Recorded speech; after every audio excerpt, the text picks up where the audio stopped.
Les îlots de Kimwabi. Nous sommes à plus de 40 km à vol d'oiseau de la cité côtière de Mwanda, au Congo central. Ici, il y a quelques semaines encore, les pêcheurs de poissons et des huîtres Bibwati, spécialité du coin, vaquaient normalement à leurs occupations. Voici à quoi ressemblait leur maison. C'est dans la nuit du vendredi 2 septembre au samedi 3 septembre, aux alentours de 22 h, que tout a basculé. Un incendie causé par des produits pétroliers dans l'une des cases a provoqué l'horreur. Cases brûlées, mort d'hommes, 2 adolescents et un blessé, perte énorme en biens matériels, tout est parti en fumée. 330 cases parties en flammes dans les 3 campements des îlots de Kimwabi, notamment Kikalakiaku, Ngandamateba et Kileompongo, laissant ainsi plus de 300 familles sans abri, avec une population sinistrée totale estimée à plus de 7500 personnes.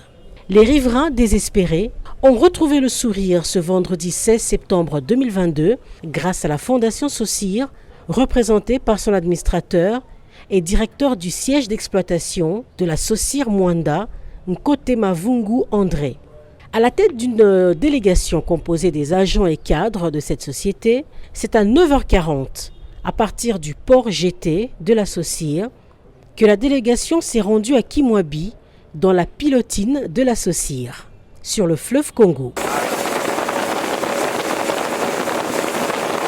40 minutes de navigation en passant de la bouée 1 jusqu'à la bouée 16. À leur arrivée, c'est l'administrateur du territoire intérimaire qui les accompagnait en avance qui va les accueillir. Dans la gibecière de la Fondation Saussure, 10 ballots de friperie, de vêtements pour enfants et adultes, des chaussures pour enfants et adultes, 2 sacs de sucre, 40 kg de clous pour reconstruire les cases, 20 sacs de sel pour servir à la préparation des poissons salés, 2 cartons contenant 12 paquets de crayons pour élèves, 50 lattes, 500 stylos, 3 cartons de cahiers, 20 marteaux, un ballot de drap et bien d'autres. C'est l'amour et la compassion qui a dicté ce geste, selon André Nkotema Vungu, directeur du siège d'exploitation de la Société congolaise des industries de raffinage, Saussure. Bana Kimwabi oye! Bana Kimwabi oye! Merci beaucoup. Lelo oyo naye kotala bino na baninga na nga nyonso bakompanye na biso na papa administrateur du territoire na kombo ya président na biso ya Fondation Saussure na kombo ya directeur général na biso ya Saussure ngai na ye awa en tant qu'administrateur na kati ya Fondation Saussure pe en tant que directeur du siège numéro 1 à Saussure Mwanda. Boyete. Alors, Toyoka Kibino, que passe comme la Kibiso na kati ya mboka Kimwabi. Alors, tomonaki et ça qui Saussure passe mingi, parce que Saussure alingi bana Kimwabi mingi.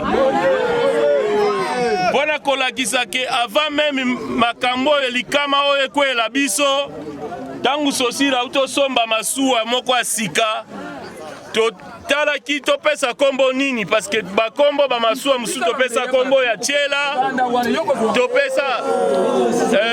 topesa kombo ya Vista topesa kombo ya Kifuku topesa kombo ya Kisongo tangu tovandi na baninga na biso nyonso na kati ya réunion tolobi ya mbalo yo masuwa oyo po topesa bana Kimwabi honneur topesi masuwa wana kombo ya Kimwabi.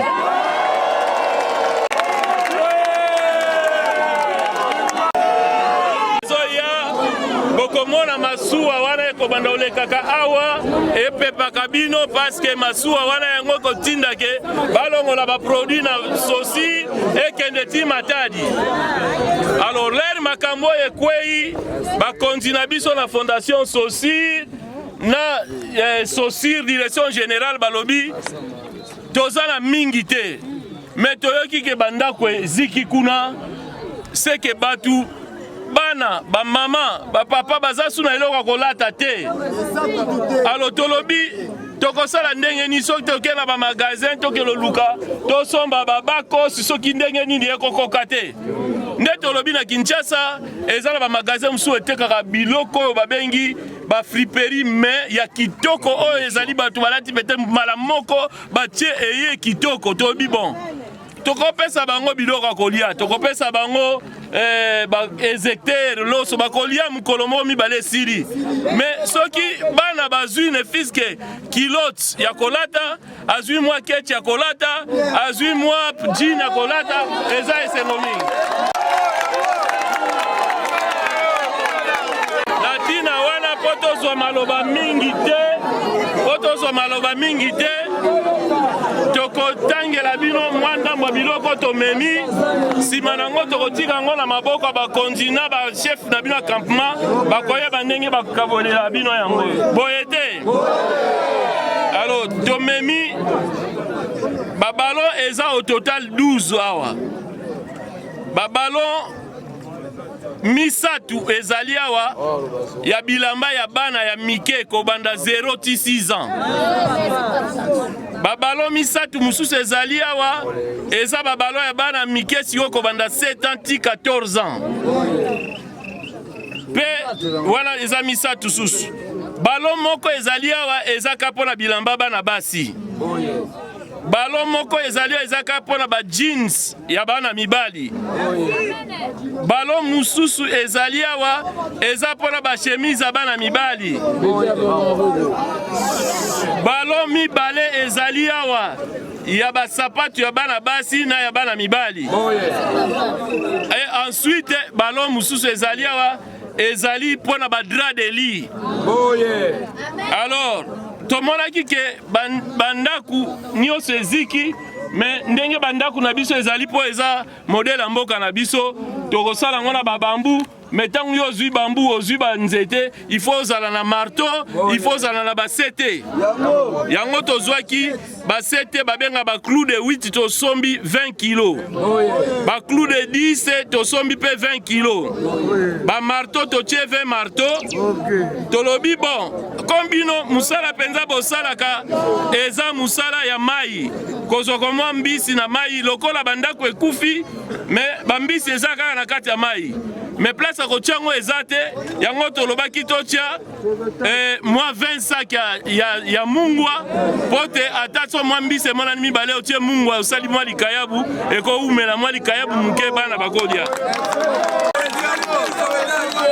yango totie wana eza juste symbolique totie saki mibale ya 50 kilo ya sucre pe totie ba paquet donc carton mibale ya ba café ensuite po bana oyo bazotanga le msu bazokomata na ndako bakopesa bango nini de tosombi ba carton misatu ya ba kaye na ba paquet 10 ya ba bic eza 500 bic stylo. Voilà, et puis tobakisi des cartons, il y a 12 paquets de 12 pièces, bon à crayon. Voilà les msoubana barossa l'exercice en attendant bazon à classe. Voilà, oyotomemi eza juste à titre symbolique. Tokozanga te kokomisa pe malobana ba o musu toko komisa po boyeba ke biso na kimwadi toza elongo toza esika moko. Merci beaucoup bana kimwadi. Na kombo ya bakonzi associer na kombo ya président ya fondation associer na kombo ya DG associer na kombo na nga moko pe na kombo ya Fachi Beton président na biso topesi bino merci tozala bino elongo.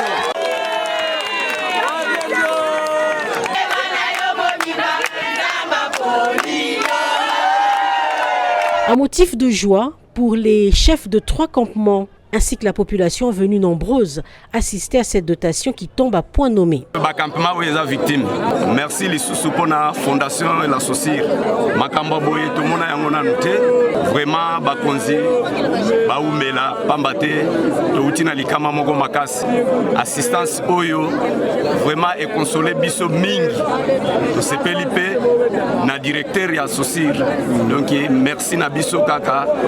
Tozo senga.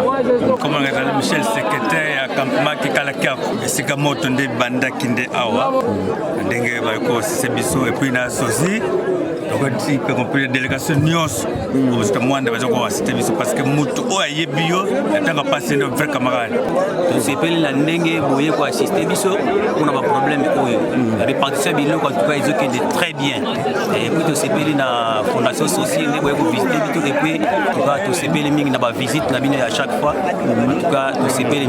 Gratitude des habitants de Kimwabi pour qui ces ballots de vêtements permettront de se vêtir. Pour d'autres, ces matériaux permettront de reconstruire les cases. Pour les parents, les objets classiques serviront aux élèves de retourner à l'école après 2 semaines de rentrée de classe. Merci na bafumu abe.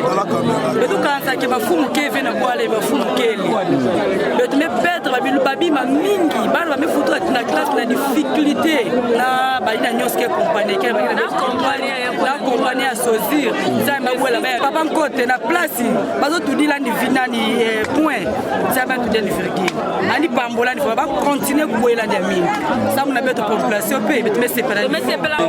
Juste près de banda ko bele awa na sebele ko solution puisque moi bilo ko ya awa no bilamba pe na tika kande mo mona mo bana na suka ka bo na za bo bilo ko changer za te mais puisque mo ko na ko zo penja jamba sunga penja papa sali boye azong sele ya mingi koleka na vine mo bi papa a raisonné biso o tozikaki to perdre nyonso to perdre na bana bakufaki papa ye kolela na biso nzambe na likolo akanisela bango o ba raisonné biso azongisa ya mingi tosepeli merci na compagnie Sozir et me raisonner bête ne fils que ata bilo comme ko bigla ba compagnie ngamo eza ba beto ikeli benjamin sunga papa fondation Sozir papa côté donc tosepeli makasi donc njamba bakse mikolo PCCP les grades na zana alonga comme abaksa ma e comme mulai. Kimwabi à l'odeur de poisson, Kimwabi à la terre désormais noire pourra revêtir sa robe d'antan et reprendre ses activités de séchage de poissons pêchés sur l'océan Atlantique et le fleuve Congo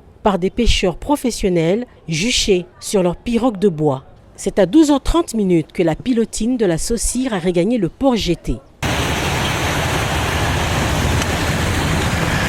Mission accomplie pour la Fondation Saucire. Il faut dire qu'en 5 ans, c'est la 2e fois que pareil drame se produit.